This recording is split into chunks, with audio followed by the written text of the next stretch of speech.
Bismillahirrahmanirrahim. Assalamualaikum warahmatullahi wabarakatuh.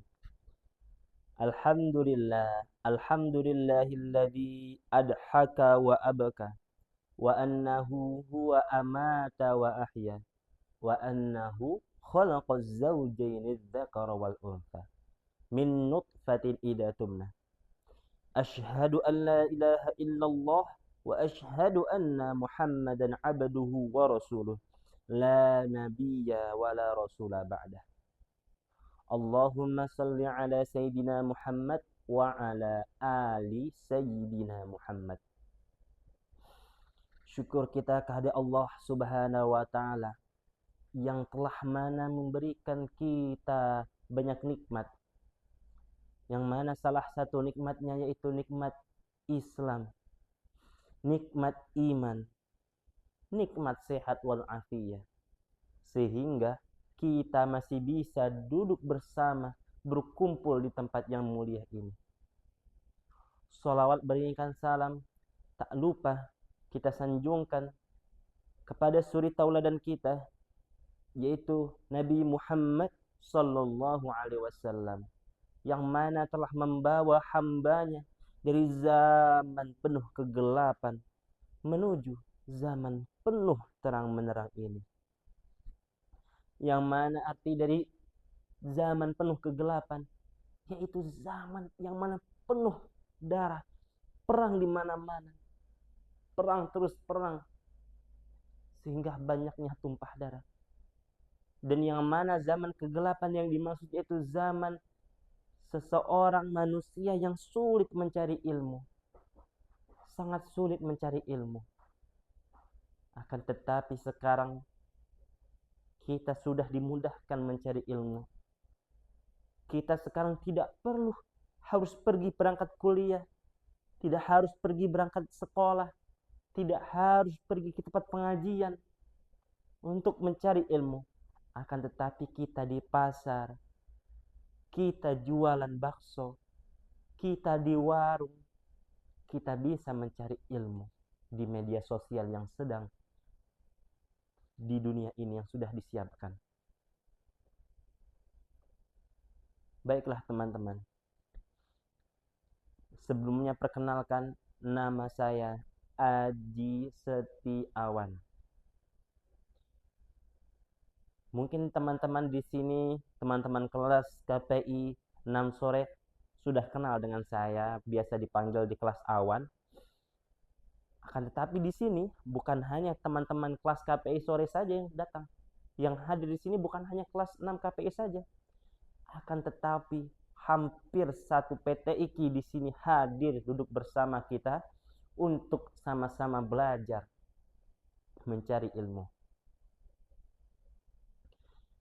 Baiklah teman-teman, sebelum kita memulai, izinkan saya menceritakan sedikit arti dari nama Aji Setiawan, asal usul Aji Setiawan. Jadi Aji Setiawan ini yang pastinya diberikan nama dari orang tua saya, dari ayahanda saya dan ibunda saya, yang mana waktu itu ketika di malam takbiran lebaran haji Idul Adha, ketika ayahanda saya sedang takbiran bersama teman-temannya di masjid, lalu ibunda saya sakit perut, merasakan sakit perut. Ternyata saya akan lahir di bumi ini. Lalu ayahanda saya datang ke rumah, dan ketika datang, tidak lama kemudian saya lahir di bumi ini. Lalu karena bertepatan di bulan haji Idul Adha, di malam takbiran tersebut saya diberikan nama Aji Setiawan, yang mana nama tersebut bukan hanya sekedar nama, yang pasti nama yang terbaik buat saya dari orang tua saya. Ketika saya tanya dari kecil ke ibunda saya dan ayahanda saya, "Ibu, apa arti dari nama Aji Setiawan?" Lalu ayahanda saya berbicara, itu artinya setia sama temannya. Tetapi saya tetap kurang cukup dengan hasil jawaban ayahanda saya. Lalu saya cari arti nama tersebut, ternyata namanya Masya Allah, sangat-sangat indah. Yang mana nama Aji Setiawan diambil dari bahasa Sanskerta yang artinya seseorang bangsawan, seseorang yang dermawan dan loyal. Lalu nama Setiawan tersendiri memiliki arti sendiri juga, yang mana dalam bahasa Sanskerta seseorang yang setia kepada keluarganya, kepada teman-temannya, kepada kerabatnya. Dan jika disatukan, nama Aji Setiawan adalah seseorang bangsawan yang loyal dan setia kepada teman-temannya dan kepada seluruh keluarganya. Itulah arti dari nama Aji Setiawan. Baiklah teman-teman, insya Allah di 10 menit atau 15 menit yang akan datang, kita akan bersama-sama membahas satu hal yang sangat-sangat dekat dengan kehidupan kita sehari-hari. Apa itu? Yaitu mengenai insecure anak muda zaman sekarang. Mungkin teman-teman sudah mengetahui apa itu insecure. Atau ada juga teman-teman yang belum terlalu tahu apa itu insecure. Insecure yaitu seseorang yang tidak percaya kepada dirinya sendiri, yang tidak bersyukur kepada dirinya sendiri, yang selalu membanding-bandingkan dirinya kepada orang-orang lain di sekitarnya, kepada orang-orang lain yang dilihatnya. Itulah orang-orang yang insecure. Maka dari itu tujuan kita bersama-sama di sini membahas insecure adalah agar kita tidak terkena penyakit insecure tersebut. Banyak anak muda zaman sekarang, mereka merasakan insecure karena standar sekarang beda dengan zaman dulu. Anak TK sudah megang HP, anak SD sudah mulai pacaran, anak SMP sudah mulai jalan-jalan naik motor barunya sama pacarnya. Akan tetapi banyak hal yang tidak terlihat. Banyak teman-temannya yang iri kepada seseorang tersebut yang sudah jalan-jalan, sudah memiliki HP. Tetapi ada seseorang yang tidak mempunyai HP. Ketika TK tidak punya HP, SD tidak ada teman-temannya, tidak ada pacarnya. Ketika SMP tidak punya motor, SMA tidak punya motor, tidak punya HP. Dan dia murung sendirian. Salah satu riset di Indonesia, riset WHO, menjelaskan bahwasanya hampir 30% anak muda zaman sekarang mereka terkena insecure. Lalu, sedangkan dalam teori penelitian, seseorang yang terkena insecure bisa membahayakan seseorang yang di sekitarnya, apalagi dirinya sendiri. Jadi bukan hanya dirinya sendiri yang bisa bahaya karena insecure tersebut, tapi seseorang yang dekat, kerabat, teman-teman, itu bisa bahaya mendekat dengan orang yang insecure. Salah satu contohnya, berita yang trending waktu kemarin, yaitu anak muda SMP kelas 2, dia memutilasi ibunya di rumahnya sendiri. Yang awal mulanya cerita tersebut ketika di suatu hari si anak ini melihat teman-temannya naik motor bareng-bareng touring keluar dari sekolah. Ketika pulang sekolah, tapi si anak ini tidak memiliki motor. Dia berangkat pagi ke sekolah naik angkot, pulang dari sekolah ke rumah naik angkot. Lalu dia merasakan ingin sekali memiliki motor. Lalu ketika dia pulang ke rumah, dia mengetok pintu lalu meminta langsung ke ibunya, "Ibu, saya pengen dibelikan motor." Lalu ibunya menjawab, "Nah, nanti ya. Nanti kita nabung dulu, nanti kita beli motor yang bagus."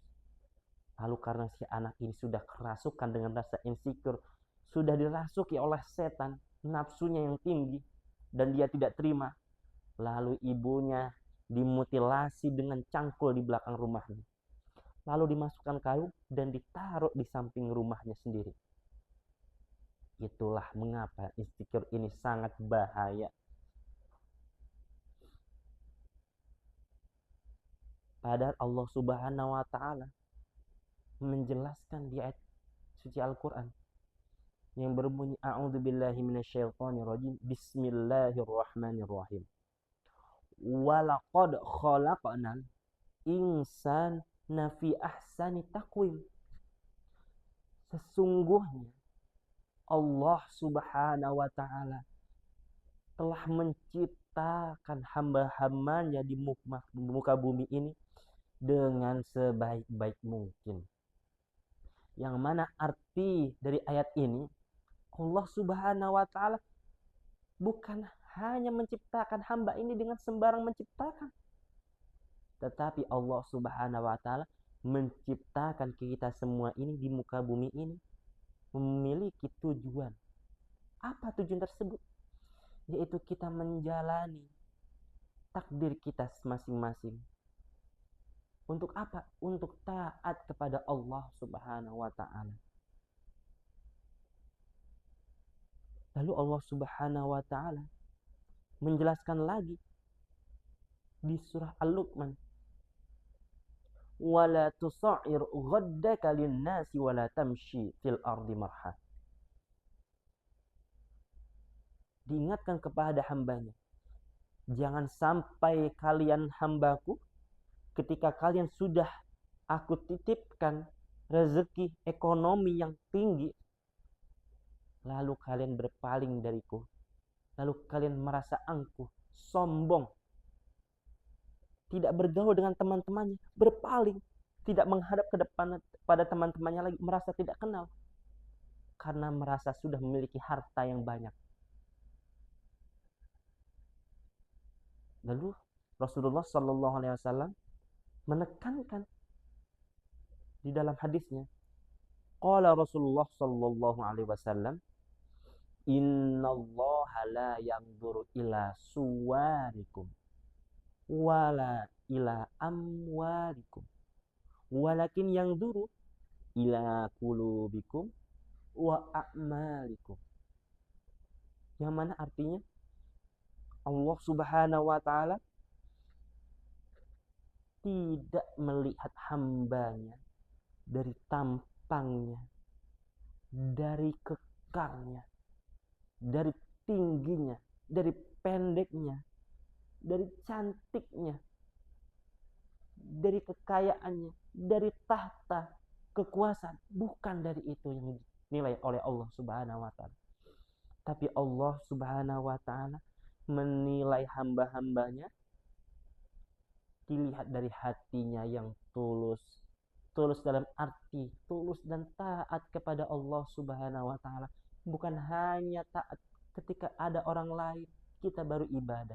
Ketika ada orang lain datang kepada kita baru kita sedekah. Dan Allah Subhanahu wa taala juga melihat hambanya dari apa? Dari amalnya di dunia ini. Apakah dia sering sedekah? Dia menolong anak yatim? Dia merangkul teman-temannya yang sedang kesulitan? Dia membantu orang-orang yang kesulitan? Itulah yang Allah Subhanahu wa taala lihat dari kita semua di sini. Maka dari itu teman-temanku semuanya, cermin terbaik kita bukan dari kacamata orang lain, bukan dari mata orang lain, bukan dari kamera orang lain, akan tetapi dari zikir kita, doa kita kepada Subhanahu wa taala. Mengapa demikian tersebut? Karena hakikatnya hanya Allah lah yang tahu jati diri kita, nilai kita. Ingat teman-temanku semuanya, kita semua tidak harus sempurna di mata orang lain, tapi kita cukup menjadi hamba yang tulus dan taat kepada Allah Subhanahu wa taala. Jangan sampai penyakit insecure ini merusak potensi-potensi yang kita miliki, merusak potensi-potensi kelebihan yang kita miliki. Kita harus hindari insecure tersebut. Kita harus mengasah potensi kita bersama agar kita hidup maju dan terus maju untuk mengejar cita-cita kita sampai menjadi orang yang sukses dunia akhirat. Mudah-mudahan setelah kita berdiri dari tempat ini, kita jalan menuju keluar pintu, kita menambah semangat hidup kita semua di sini untuk menjalankan hidup kita tanpa rasa ada insecure di dalam hati kita bersama. Mungkin cukup sekian yang bisa saya sampaikan. Mohon maaf sebelumnya kepada teman-teman jika bahasa saya kurang bisa dipahami atau belepotan dalam berbicara. Karena di sini saya juga masih belajar, dan saya mengucapkan banyak terima kasih kepada teman-teman, terutama Bapak dosen dan Ibu dosen yang mau mendengarkan saya berbicara di depan. Dan sebelum saya tutup, jika ada teman-teman di sini yang ingin sharing, telepon, atau ngobrol melalui WhatsApp, boleh hubungi di nomor ini 0857 2170 1429. Terima kasih. Saya Aji Setiawan mengundurkan diri. Wassalamualaikum warahmatullahi wabarakatuh.